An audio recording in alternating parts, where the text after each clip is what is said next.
Hello students, welcome to GATE Smashers. मेरा नाम है अंकित अरोड़ा। आज यहाँ पे हम डिस्कस करने वाले हैं what is the meaning of restricted permutation.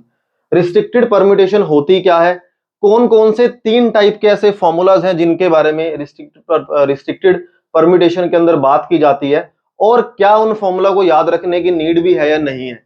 बिल्कुल भी नहीं है। तो शुरू करते हैं आज का लेक्चर। सबसे पहले देखो स्टेटमेंट हमें क्या कह रही है।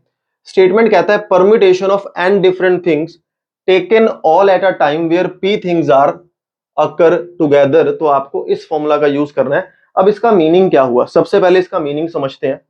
देखो फॉर एग्जाम्पल, मैं कोई एक एग्जाम्पल से आपको समझाता हूं।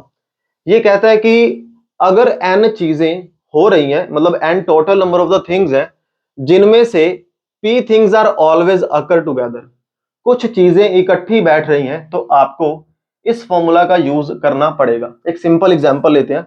मैं अपने नेम का ही एग्जांपल लेता हूं, चलो अंकित। क्लियर। अब ये हमारे पास कितनी total number of the things है, कितने total number of the letters है, एन है ना, 5 नंबर ऑफ द लेटर्स है। अब ध्यान से देखना, बिल्कुल ध्यान से। हमें कहता है कि 5 तो total number of the things हैं, तो एन मेरा 5 हो गया। Taken all at a time, हमें सभी लेटर्स की जरूरत है, हमें सभी लेटर्स को अरेंज करना है। In which P things are always occur together, इसमें से कुछ चीजें ऐसी हैं जो हमेशा साथ रहना चाहती हैं। जैसे मान लो मैंने आई और टी को चूज कर लिया, या आई और के को चूज कर लिया, कुछ मर्जी कर लो। ये कहता है कि आई और टी हमेशा साथ बैठेंगे, तो इसको बोला जा रहा है नंबर ऑफ पी, यानी कि जो इकट्ठे बैठ रहे हैं। तो आपको इस फॉर्मूला का यूज करना है, यानी कि पी हमारे पास क्या हो गया, 2। एक बार मैं आपको फॉर्मूला के अकॉर्डिंग बताता हूं कि किस तरीके से total number of the ways या total number of the arrangements निकाली जा सकती है। उसके बाद देखते हैं कि क्यों फॉर्मूला लर्न रखने की या याद रखने की नीड नहीं है, सिंपल तरीके से भी आप बात कर सकते हो। अब देखो, अगर मैं इसके फॉर्मूला पे जाऊं तो total number of the veg कितनी होंगी। ये कहता है कि अगर n है, p है, सभी आउटकम्स को काउंट कर रहे हैं, तो p फैक्टोरियल यानी कि 2 factorial multiplied by n minus p plus 1, 5 minus 2 plus 1 that is equal to 4 factorial.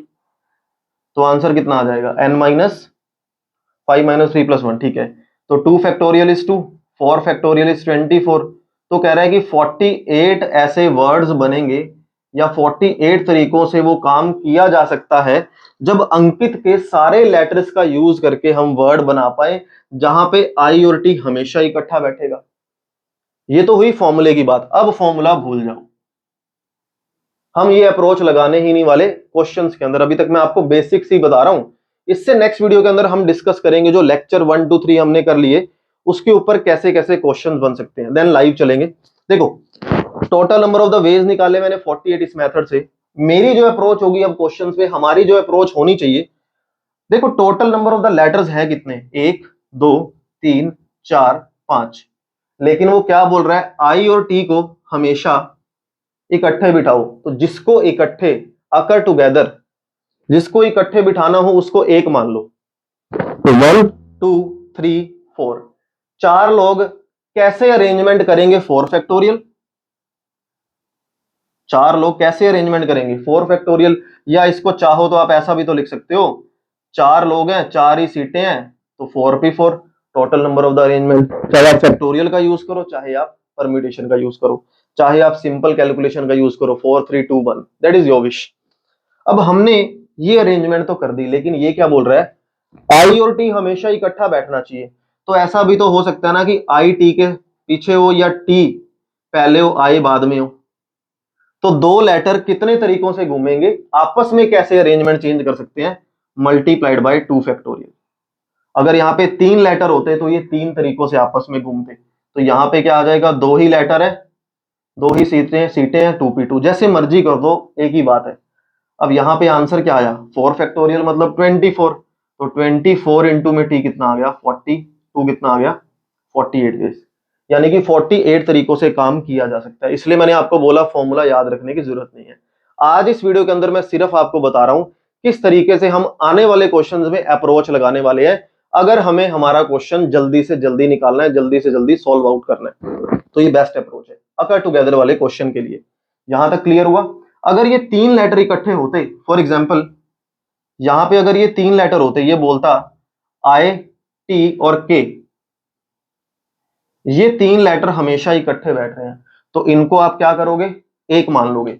अब कैसे इस क्वेश्चन को फिर अटेम्प्ट किया जाएगा, ये हो जाएगा 1, ये हो जाएगा 2, ये हो जाएगा 3, तो 3 फैक्टोरियल मल्टीप्लाइड बाय या 3p3, 3 लेटर कितने तरीकों से घूमेंगे, खुद 3 फैक्टोरियल। आपको पता चल गया ना 6 कैसे मेथड, यानी कि 3 फैक्टोरियल का मतलब क्या है, के आई टी हो सकता है, के टी आई हो सकता है, आई टी के हो सकता है, आई के टी हो सकता है, टी आई के हो सकता है, टी के आई। अब 3 फैक्टोरियल सीधा लिख रहे हैं, तब आंसर मेरे पास क्या हो जाता, 3 फैक्टोरियल 6 इंटू 6 36 वेज हो जाते। तो that totally depend on the situation की हमें क्वेश्चन कैसा गिवन है।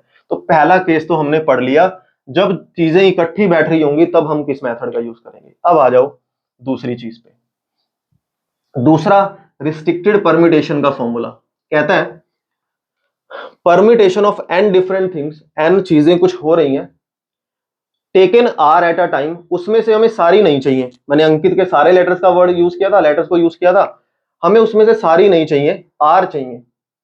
When x particular thing is included, अगर उसमें से x कोई भी एक ऐसा एक आउटकम या दो आउटकम या दो लेटर या एक लेटर ऐसा है जिसको हमेशा इंक्लूड किया जाएगा, तब आप इस फॉर्मूला का यूज करोगे। अगेन मैं आपको फॉर्मूला से बताता हूं, फिर इसकी अप्रोच बताएंगे, बेस्ट अप्रोच क्या काम करेगी। देखो जैसे, चलो जी वरुण सर का एग्जांपल उठाते हैं। देखो अगर मैं अपने स्टेटमेंट के अकॉर्डिंग जाऊं, कहता है कि n डिफरेंट थिंग्स है, यानी कि n मेरे पास कितना हो गया, 5 हो गया ना, वरुण लेटर कितने आ गए, 5। Different things are at a time, हमें कह रहा है कि हमारे पास सिर्फ 4 सीटें हैं बिठाने के लिए, हमें इनमें से 4 लेटर्स को अरेंज करना है, 5 में से 4 लेटर को अरेंज करना है, 5th सीट ही नहीं है। अरेंजमेंट की बात की जा रही है, सिलेक्शन की बात नहीं कर रहा। जब सिलेक्शन की बात की जाती है तब कंबिनेशन लगता है, दोनों में बहुत डिफरेंस है, ठीक है। तो आर मेरे पास कितना आ गया, 4 आ गया। अब हमें कहता है जिसमें से एक्स ऐसी चीजें हैं जो हमेशा इंक्लूड की ही जाएंगी। अब जैसे वरुण सर ने बोला कि मेरा लेटर कोई भी यूज कर लो मेरे नेम का, लेकिन कंफर्म है कि वी को तो इंक्लूड करना ही करना है। इसका मतलब वरुण सर के अकॉर्डिंग एक्स की वैल्यू कितनी होगी, 1 होगी। यहां तक क्लियर हुआ। अकॉर्डिंग टू द स्टेटमेंट समझो, 5 total number of the letters थे, मेरे पास 4 सीटें हैं बिठाने के लिए, वो नंबर ऑफ द लेटर या वर्ड या जो भी आउटकम जो मुझे हमेशा चाहिए ही चाहिए। इसका मतलब अब क्वेश्चन में पहले फॉर्मूला के अकॉर्डिंग देखते हैं। फॉर्मूला कहता है आरपीएक्स, आर पी एक्स, यानी कि फॉर परम्यूटेशन x कितना है 1 multiplied by n minus x, यानी कि 5 माइनस में 1 4 p r minus x, 4 minus 1 3। तो 4p फैक्टोरियल का मतलब क्या हुआ, 4 फैक्टोरियल बाय 4 माइनस 1 3 फैक्टोरियल। इसका मतलब हुआ 4 फैक्टोरियल बाय 4 माइनस 3 1 फैक्टोरियल। तो आंसर आ गया 4 इंटू 4 फैक्टोरियल, दैट इज 96 आ गया। ठीक है जी, 24 इंटू में 4 आ गया। ये था फॉर्मूला की बात। अब आ जाओ हमारी डायरेक्ट अप्रोच पे, हम किस तरीके से काम करने वाले हैं आने वाले क्वेश्चंस के अंदर। हम अप्रोच लगाएंगे सीधा। हमें कहता है कि V तो डेफिनेटली आएगा ही आएगा, तो हमने वरुण सर की बात मान ली, V डेफिनेटली आएगा। V अगर आएगा, V सबसे पहली प्रायोरिटी किसको दे रहे हैं हम, V को दे रहे हैं। V जैसे ही सामने आया, वो कितने तरीकों से अपनी सीट पे जा सकता है, वो इस सीट पे बैठ सकता है, इस पे, इस पे, इस पे। तो V जो है वो 4 तरीकों से अपनी total number of the arrangement कर सकता है। V तो कंफर्म आ गया, किसी एक सीट पे आ गया। अगर V कंफर्म किसी एक सीट पे आ गया, कितनी सीटें खाली रह गई, 3, और कितने लेटर्स खाली रह गए, 4। तो हमें 4 लेटर्स में से 3 की अरेंजमेंट करनी है, तो यही आंसर होगा। 4 इंटू 4 p3 का मतलब क्या है, 4 फैक्टोरियल बाय 1 फैक्टोरियल, 24 96। आप इसको सिंपल तरीके से और समझना चाहो और देख लो, वरुण में से हमने V को एक सीट पे बिठा दिया, तो total number of the arrangement for the V is 4। उसके पास 4 जगह। अब इनमें से कोई भी लेटर सामने आया, मान लो A सामने आ गया, उसको कितनी सीटें खाली दिख रही हैं, 1 2 3। क्या हम ये चूज करेंगे, नहीं, उल्टा इस पे डिपेंड नहीं हो रहा, क्योंकि इनमें से कोई भी लेटर आ सकता है। हम इसको सिलेक्ट करेंगे। एक सीट पे अब कितने लेटर उसको दिख रहे हैं? 4। इस सीट पे कोई भी आ सकता है। अगर मैं उल्टा कर रहा हूं, मैं तो बंदों की सिलेक्शन कर रहा हूं, उसमें तो मैंने कॉम्बिनेशन डाल दिया, मैं तो सिलेक्शन पे आ गया, मुझे अरेंजमेंट चाहिए। ठीक है, तो 4। दूसरी सीट को अब कितने खाली दिख रहे हैं लेटर? 3। फिर तीसरी सीट को कितने खाली लेटर दिख रहे हैं? 2। तो 4 4 जा 16, 3 जा 48 इंटू 2, तो 96 इज द करेक्ट आंसर। तो क्यों फॉर्मूला याद रखना है? मत रखो। किसने कहा है? फॉर्मूला याद मत रखो, बेस्ट अप्रोच ध्यान रखो बस। अगला केस, अगला केस कहता है permutation of n different things taken r at a time where x things are always excluded. Example, for example लो जी, नैना मैम की बात करते हैं। एग्जाम्पल क्या कह रहा है? हमें कह रहा है कि n डिफरेंट थिंग्स है, total number of the letters कितने हैं? 5। हमें कितने चाहिए? मान लो सीटें मेरे पास 4 है, जिसमें से वो कहता है कि एक लेटर ऐसा है जो मुझे नहीं चाहिए। ठीक है जी, नैना मैम ने बोला कि मेरे नेम के कोई भी लेटर में से कोई भी लेटर चूज कर लो, बस ए नहीं आना चाहिए, बस ए नहीं आना चाहिए। अब ये जो केस मैंने उठाया, ये आ गया परम्यूटेशन विद रिपीटेशन का केस। एक ऐसा वर्ड जहां पे लेटर फिर से रिपीट हो रहे हैं, यहां कोई लेटर रिपीट हो रहा था, यहां कोई लेटर रिपीट हो रहा था, इस केस को बोला जाएगा परम्यूटेशन विद रिपीटेशन। तो परम्यूटेशन विद रिपीटेशन हमारा नेक्स्ट लेक्चर होने वाला है। इसका कुछ और एग्जाम्पल लेके चलते हैं, वरुण सर का ही चलो एग्जाम्पल ले लेते हैं। ठीक है जी, अब देखो,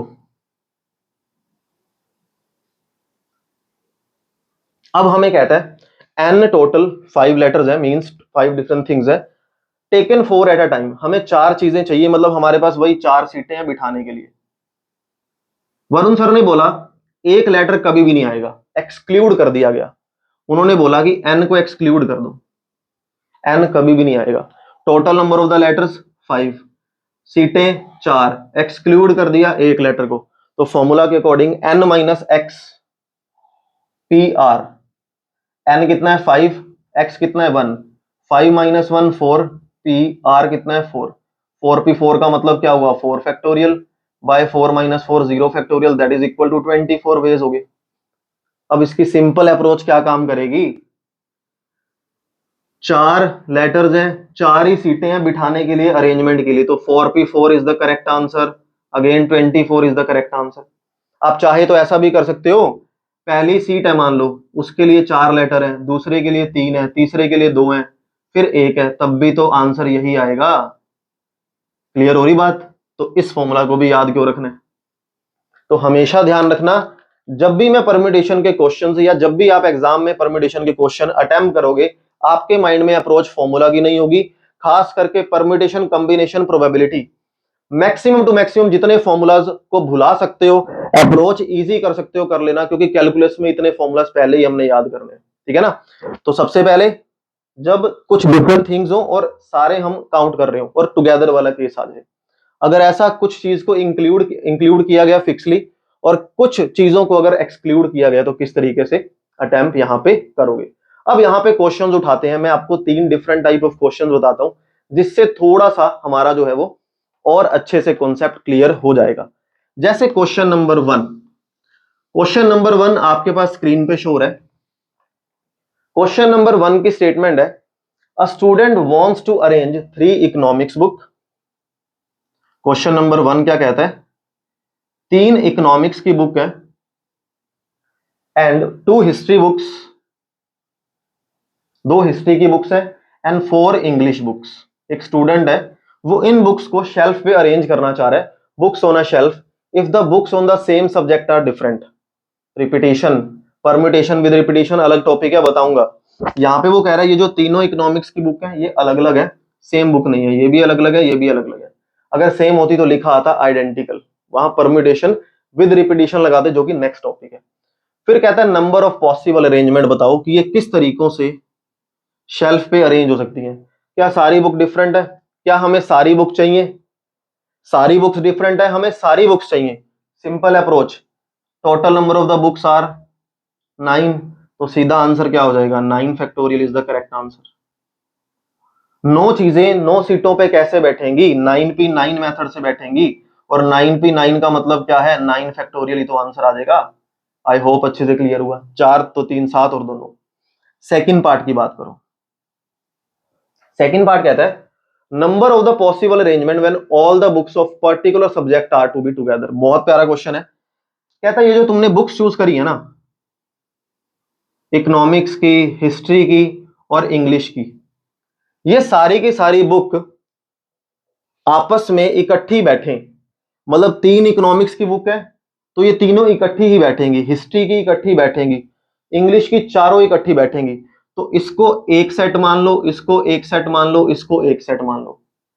ठीक है ना। तो किस अप्रोच से काम करना है हमने, 1 2 3, 3 सेट कितने तरीकों से घूमेंगे, 3 फैक्टोरियल, या आप इसको 3p3 भी लिख सकते हो, एक ही बात है। ठीक। अब ये जो 3 इकोनॉमिक्स की बुक है ये तो डिफरेंट है, ये आपस में भी तो अपनी सीटें चेंज कर सकती है। कितने तरीकों से सीटें चेंज करेंगी, 3 फैक्टोरियल। बताया था ना, ABC, ACB, BAC, BCA, CAB और सीबीए, 3 बुक्स अरेंज हो सकती हैं 6 तरीकों से, 3 फैक्टोरियल। ये 2 हिस्ट्री की बुक्स आपस में घूम सकती हैं, 2 फैक्टोरियल। ये 4 इंग्लिश की बुक्स आपस में घूम सकती हैं, 4 फैक्टोरियल। तो this is the required answer. या इसको मैं ऐसा भी तो लिख सकता हूं, ये तो मेरे सेट की अरेंजमेंट हो गई। 3 इकोनॉमिक्स की बुक आपस में सीटें चेंज अरेंज करेंगी, 2 हिस्ट्री की बुक्स 2p2, 4 इंग्लिश की बुक्स 4p4। तो this is the correct answer. Solve कर लेना, 6 into 6 into 2 into 24, this will be the required answer. I hope अच्छे से क्लियर हुआ। सेकंड क्वेश्चन के बारे में बात करते हैं। देखो क्वेश्चन नंबर 2। क्वेश्चन नंबर 2 की स्टेटमेंट है, in how many ways can 5 boys and 3 girls, can 5 boys and 3 girls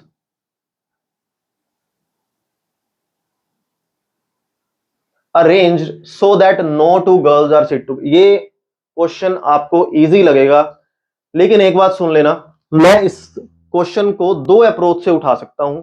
जब वर्ड लिखा हो कोई भी लड़की किसी लड़की के साथ ना बैठे, या लिखा हो all girls will not sit together, इन दोनों का अलग अलग मीनिंग है। और यहां पे परमिटेशन में गेट गेम खेल के जाता है, डेफिनेटली खेल के जाएगा। कहता है कि 5 बॉयज हैं 3 गर्ल्स हैं, इनको इस तरीके से बिठाओ, no 2 girls are sit together. मैं इस वर्ड को हाईलाइट कर रहा हूं, no 2 girls are sit together.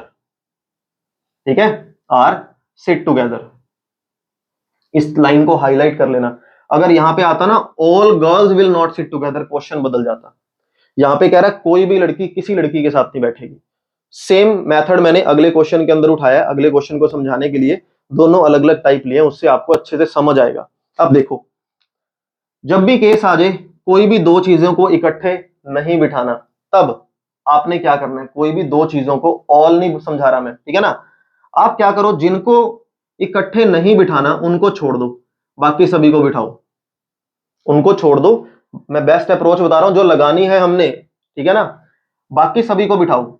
कितने बॉयज हैं, 5 बॉयज हैं, तो 5 boys, boy 1, boy 2, boy 3, boy 4 और बॉय 5।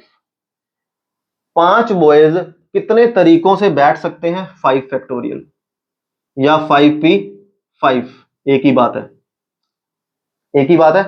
अब अगर कोई भी लड़की किसी लड़की के साथ नहीं बैठेगी, क्योंकि no 2 girls are sit together, तो लड़कियों के लिए सीटें खाली कौन सी रहेगी। उसका सीधा सीधा मतलब है उसके लेफ्ट में या तो ना ही हो कोई, या फिर हो तो सिर्फ और सिर्फ बॉय हो।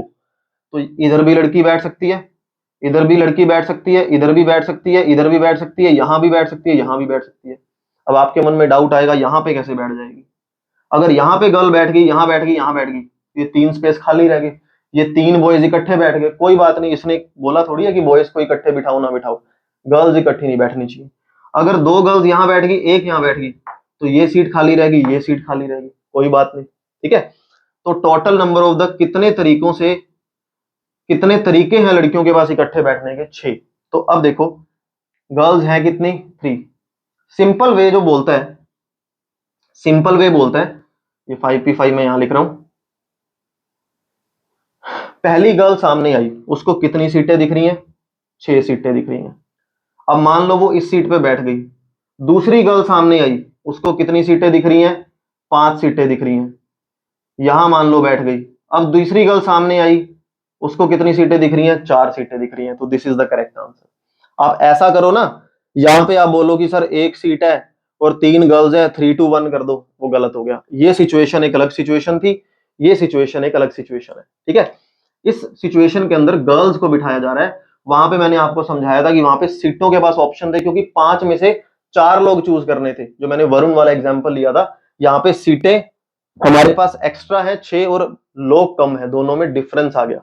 अब देखो, अगर मैं परम्यूटेशन से करता, 6 मेरे पास सीटें हैं, 3 मेरे पास मैंने लोगों की अरेंजमेंट करनी है, तो 6p3, बात तो सेम ही आ जाएगी।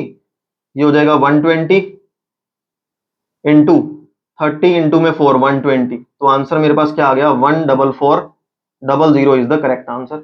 अगर मैं इससे कैलकुलेशन करता हूं, 5p5 का मतलब क्या है? 5 फैक्टोरियल, नीचे 0 फैक्टोरियल बच रहा है, 6 फैक्टोरियल बाय 3 फैक्टोरियल, बचेगा क्या? 6 इंटू 5 इंटू 4। तो बात तो घूम फिर के वही आ गई, ठीक है। ये था सेकंड एग्जांपल। थर्ड एग्जांपल पे आ जाओ। अब ये आपके सारे के सारे डाउट क्लियर करके जाएगा। थर्ड एग्जांपल पे समझते हैं। देखो, यहाँ पे इस पोर्शन को रब कर देते हैं। थर्ड के अंदर मैंने 3 या 4 पार्ट लिए हैं, जो आपके हर टाइप के रिस्ट्रिक्टेड परम्यूटेशन के डाउट क्लियर कर जाएगा, ठीक है। देखो, सबसे पहले क्वेश्चन रीड आउट करो। क्वेश्चन आपके सामने है, कहता है in how many ways can 5 boys and 3 girls, in how many veg 5 boys and, sorry मैंने ये लास्ट क्वेश्चन ही रीड आउट कर लिया गलती से। लास्ट क्वेश्चन है, सॉरी, लास्ट सेकंड क्वेश्चन कर लिया। ये गड़बड़ जो है वो मेरे साथ हो जाती है कभी कभी। चलो, कहता है how many different words can be formed, how many different words can be formed by the letter of the word combine, by the letters of the word combine. Combine letter के वर्ड के letters का use करके हमें arrangements बतानी है, different type of arrangement. सबसे पहले बोलता है how many different words can be formed, कितने वर्ड्स पॉसिबल हो सकते हैं। सबसे पहले टोटल की बात कर रहे हैं, कितने लोग हैं? 7, सीटें 7, क्योंकि 7 जनों को 7 ही तरीकों से अरेंजमेंट करनी है। तो अरेंजमेंट होगी क्या? 7 फैक्टोरियल या 7p7, बात तो एक ही है। तो total number of the arrangement ये हो गया। अब ध्यान से देखना, फर्स्ट पार्ट, फर्स्ट पार्ट में कहता है वोवेल ऑलवेज रिमेन टुगेदर। पहला क्वेश्चन किया था, मैं सारा एक ही क्वेश्चन के अंदर लेके आ रहा हूं और अच्छे से कॉन्सेप्ट क्लियर होगा। वो कह रहा है वोवल्स को इकट्ठे बिठाओ। वोवल कितने हैं? 3 है। तो सी वोवल नहीं है, एम नहीं है, बी नहीं है और एन नहीं है। वोवल्स है मेरे पास आई, ई और ओ। जब भी किसी को इकट्ठे बिठाना है, फॉर्मूला नहीं ध्यान रखना, उसको एक मान लो, 1 2 3 4 5, तो यानी कि 5 फैक्टोरियल, या मैं इसको 5p5 भी लिख सकता हूं, बात एक ही है। अब आपने 1 2 5 तरीकों से 5 अरेंजमेंट कैसे होंगी 5 लोगों की? 5 फैक्टोरियल। अब ये 3 जो लोग हैं, 3 जो लेटर्स हैं, ये आपस में अपनी सीटें कैसे चेंज करेंगे? 3 फैक्टोरियल से करेंगे। 3 लोग हैं, 3 ही, तो यहां पे 3p3। क्लियर? सोल्व कर लो।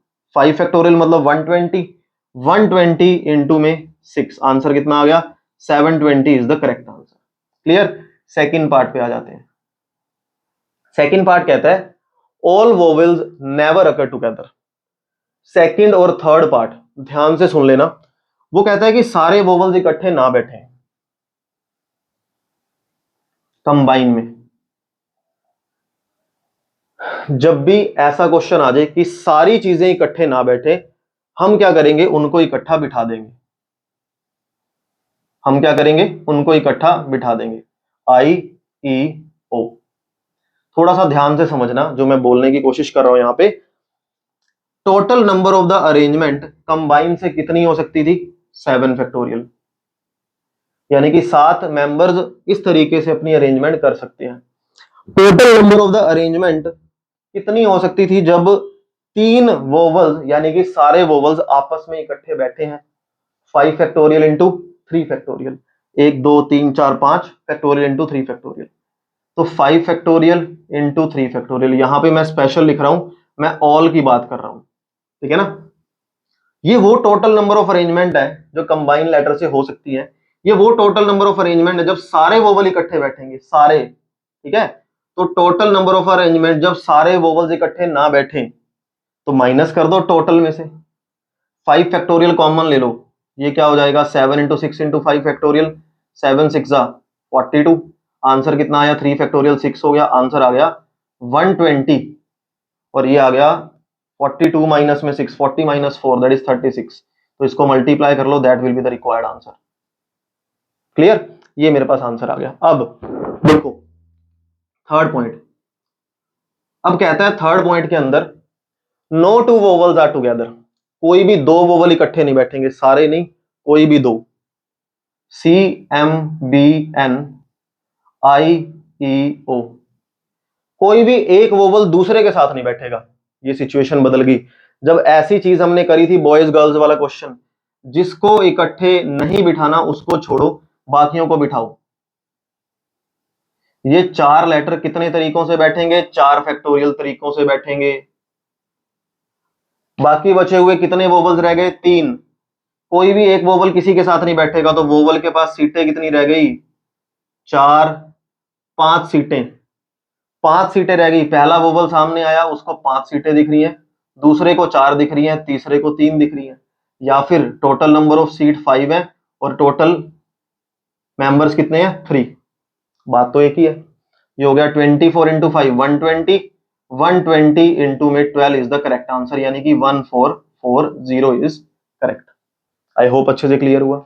तो इन दोनों में डिफरेंस है, और जो सबसे ज्यादा गलती करते हैं ऑल में और no two vowels are occur together, यानी कि कोई भी एक दूसरे के साथ ना बैठे, सारे एक साथ ना बैठे, कोई भी दो जरूर बैठ सकते हैं इस केस में, इसमें ये भी काउंट हो रहा है, कोई भी दो बैठ सकते हैं, तीनों नहीं बैठेंगे।